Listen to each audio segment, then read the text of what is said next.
Sa gitna ng usapin tungkol ng laglag bala, inirekomenda ni Senator Ralph Recto sa pamahalaan na gamitin ang mga nakakalap na buwis mula sa NAIA sa pagbili ng CCTVs at pagpapaunlad ng pasilidad ng paliparan. May report si Jade Miguel.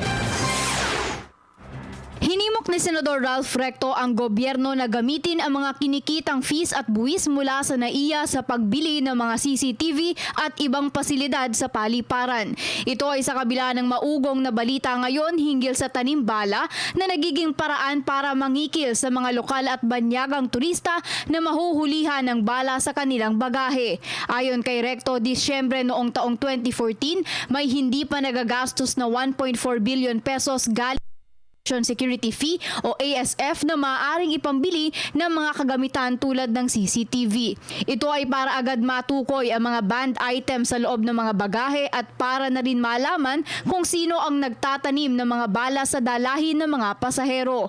Ayon pa sa senador, maaari rin gamitin ang travel tax para mas pagandahin ang pasilidad sa NAIA.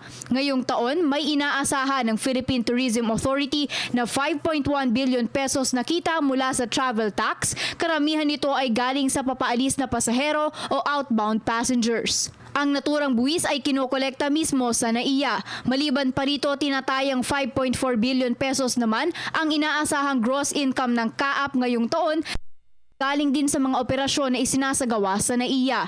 Base sa datos na ibinahagi ng senador, mayroon namang ginastos na 1.3 billion pesos ang gobyerno para sa makeover ng NAIA, ngunit bukod pa rito, naniniwala si Recto na sapat pa ang pondo para sa pagsasaayos ng pasilidad tulad ng palikuran at security equipment para sa kaligtasan ng mga pasahero na dumadaan sa ating pambansang paliparan.